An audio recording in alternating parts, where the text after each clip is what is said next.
What's up, everybody? Welcome back to Dark Souls. And finally, we're getting into the actual game. I know, it seems like 30 episodes worth of frickin' starting off, but we are ready to go. We have a couple things we normally wouldn't, you know. We got some pretty awesome weapons. We can't use most of them yet, but we'll be able to use them soon enough. So let us go on with our adventure. So, this is the first area you're going to have. And this is, again, as we have another lag adventure, kind of pointing out, you kind of want to look ahead. As you can see, there's a guy here, two guys up there, guy up there.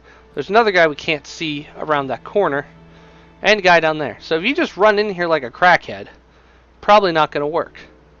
So what you usually want to do is kind of get a dude's attention, get him to come at you, and then kill him. And then after you kill him, you'll get the next guy coming. Wait for him to wander on over here. Okay. That happened. So I will say, you can kill a lot of people in this game just by making them jump to their death, as you saw there.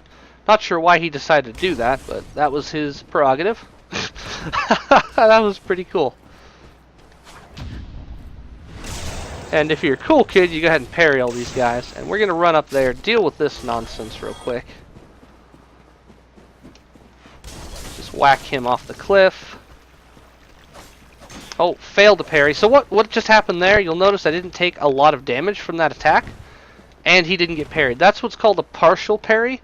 That means that I missed the timing very slightly. And because of that, I get reduced damage for barely missing it. But he also...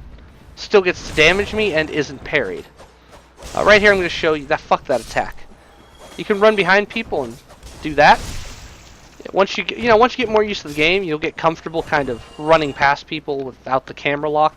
I'll admit, when I first played, I locked onto everything all the time, no matter what. So if you feel weird using the camera, don't worry about it. These are kind of the first enemy of the game. They're very basic. They're the Hollow Knights. I think they're called Hollow Knights. Ow. They do one really annoying attack. That one's kind of irritating. It's such a weird delay. And he does 3 of them. But, let's try to get him to do a stupid... Come on. Nope, that's not it. Come on. Come on. Just, no, flail at me. Come on, flail. Yeah, come on. Do your flail. You saw it already, but there, that. If that hits you, that can very easily stun lock you to death.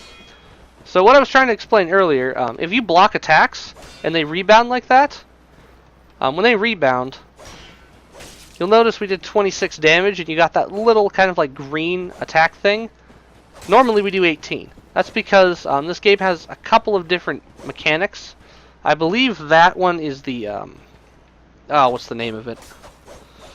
I can't remember the name of it, but basically it's like as they're rebounding and they're, they have a weak point, basically. You do more damage when you hit them while they're kind of off balance.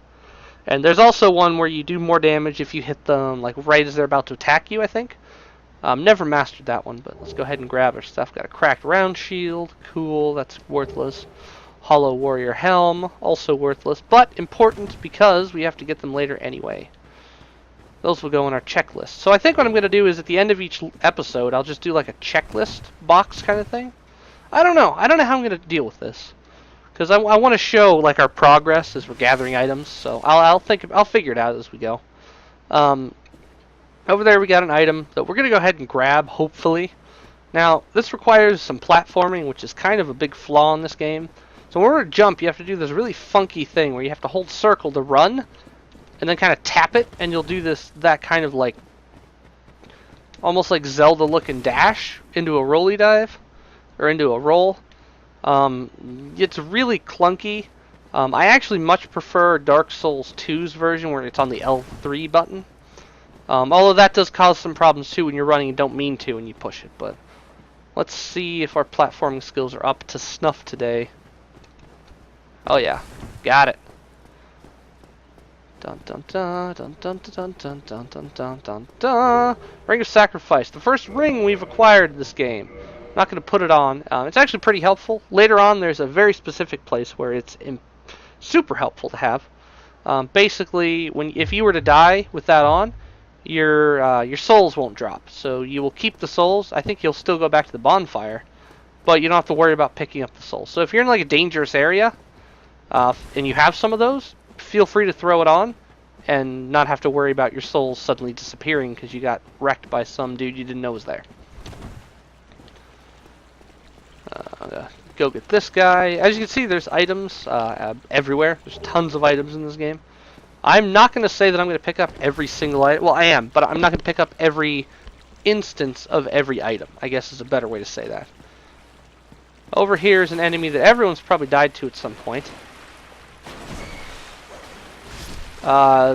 You may be going, why would I die to that? The reason is because he can poison you. At this point in the game, you will not have any way to heal your poison besides the bonfire. And the bonfire is way down there. You can keep healing, but the poison in this game lasts a really, really long time. So, I'm pretty sure everyone's died to that at some point. And then up here, that was a locked gate, by the way. And earlier he said you have to go through the aqueduct. So once you get here, if you're like, I'm not sure if this is the way he meant for me to go. I mean, we're in an aqueduct now, so definitely the way we want to go.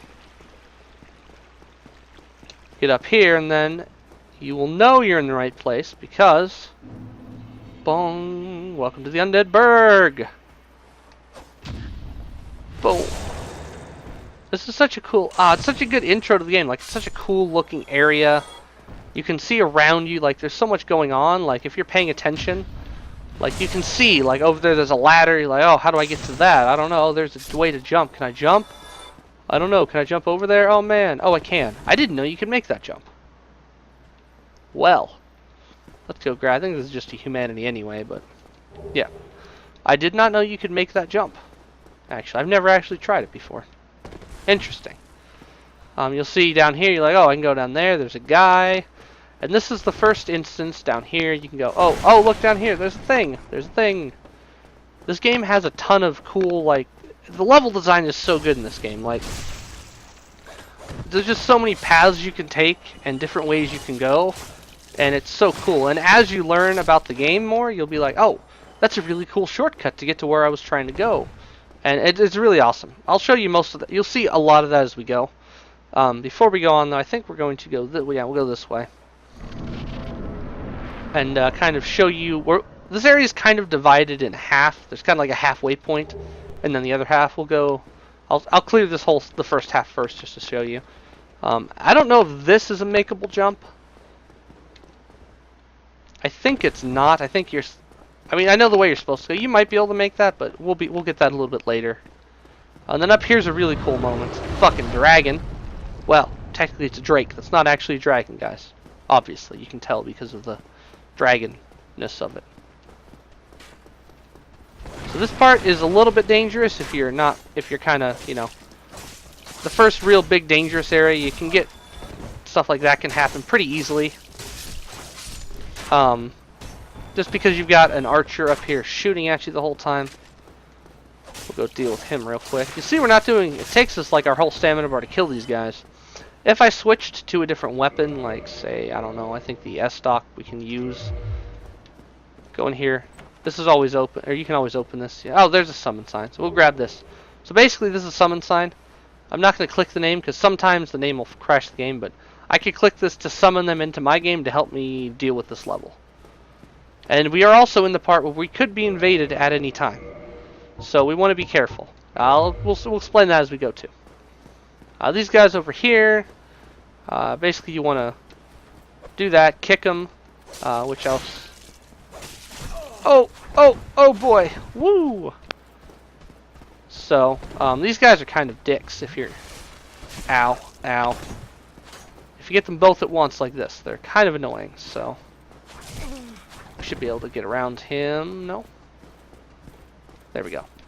That's the parry, or that's the backstab circle. A lot of enemies in this game, you can simply just do this, and they'll attack, and you can just pop around them and do that. By the way, to kick, you push, same thing you would do to do a jump attack, except with the bumper. And it'll take a little bit of getting used to do it consistently, but it's not that bad. And usually if the enemies have shields, like a little, like not a, as long as it's not like a great shield, you can kick it. And it'll usually break their guard, and you're free to go ahead and attack them. So let us go down here. Let us go ahead and kill, well, this guy. Sneak attack axeman.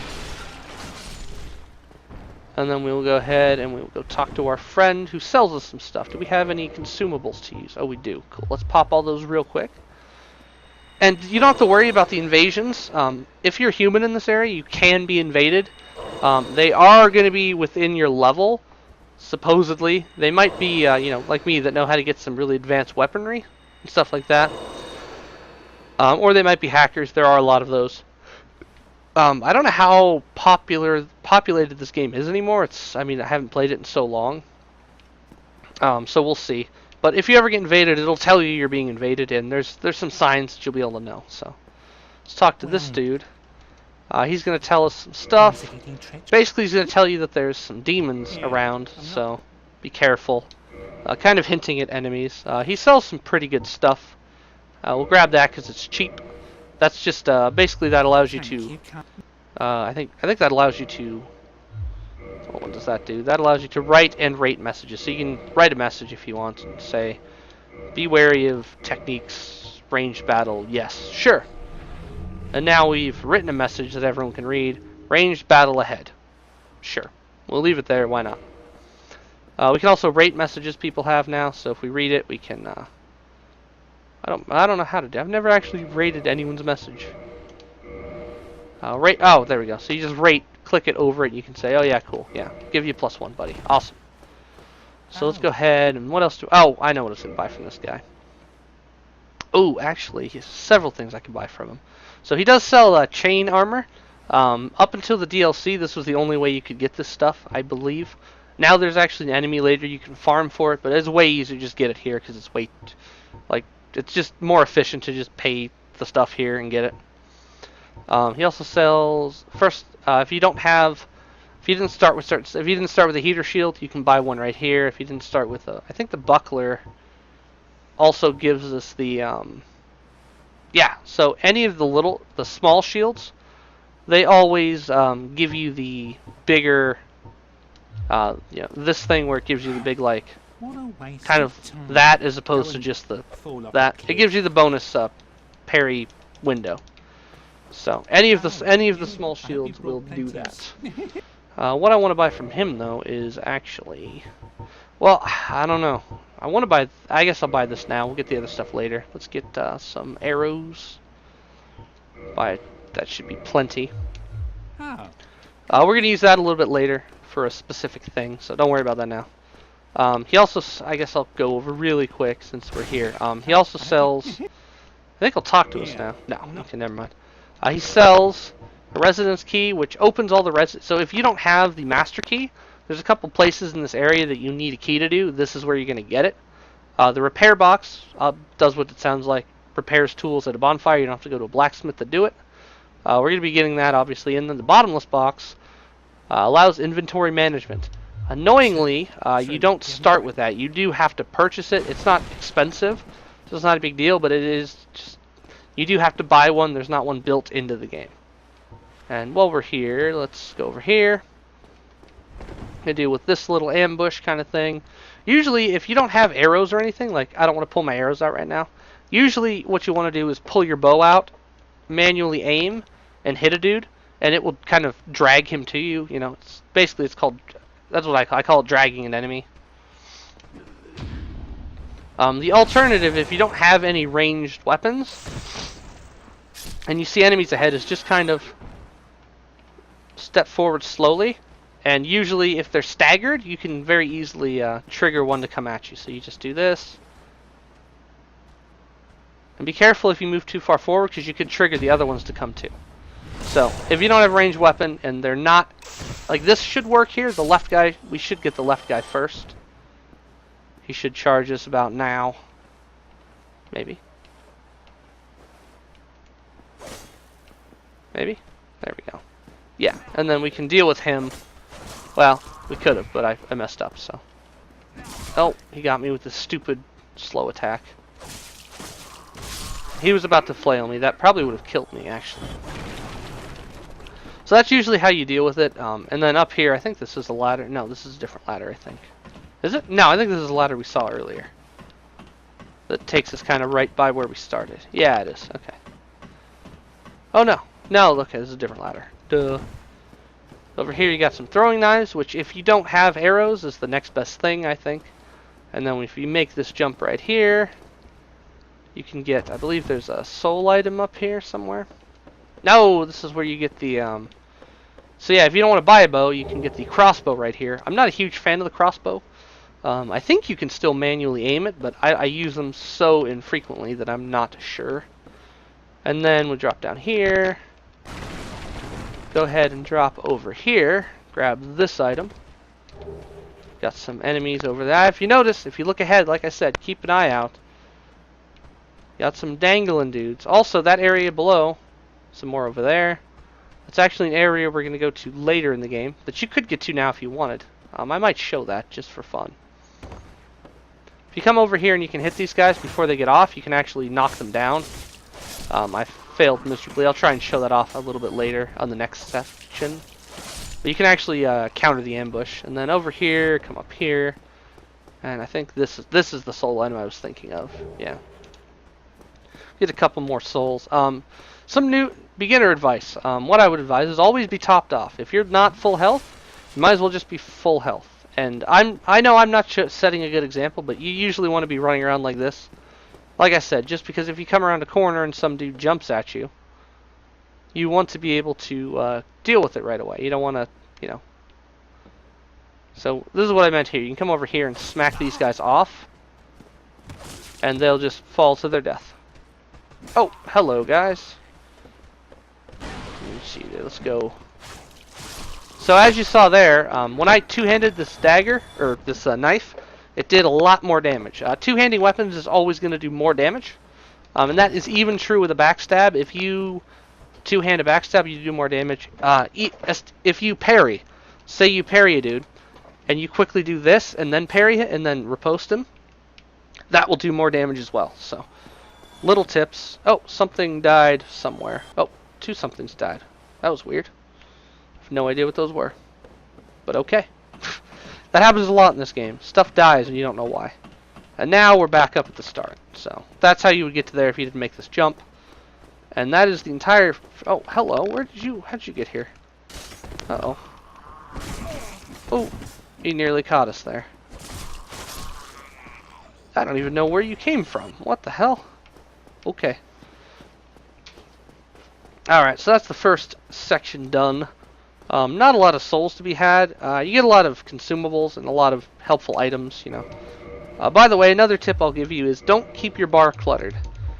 Only keep stuff on this bar that you're probably going to use. Like, if you want to use throwing knives, you totally can. Just keep them there so, you know, you can quickly get back to your Estus if you need to.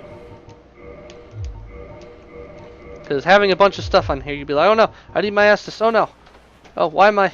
Oh, God, this isn't what I wanted at all. Oh, no. So.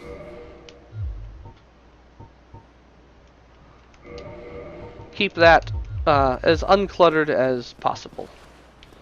Then over here, we're going to have our first real bonfire. Do I want to pop this or not? Yeah, probably. Might as well. Oh, yeah. Okay, I'll pop that. So yeah, that, ladies and gentlemen, is the first section of the Undead Burg clear, and on the next episode, we'll do the next section. So thanks for watching, guys, and let's see, let's get rid of. I'll point forward. All right, I'm gonna just show off gestures and stuff at the end because, you know, cool kids do. So thanks, guys, and I will see you next time for Dark Souls, where we will complete the Undead Burg and we'll face our first real boss. So get hyped, guys. Later.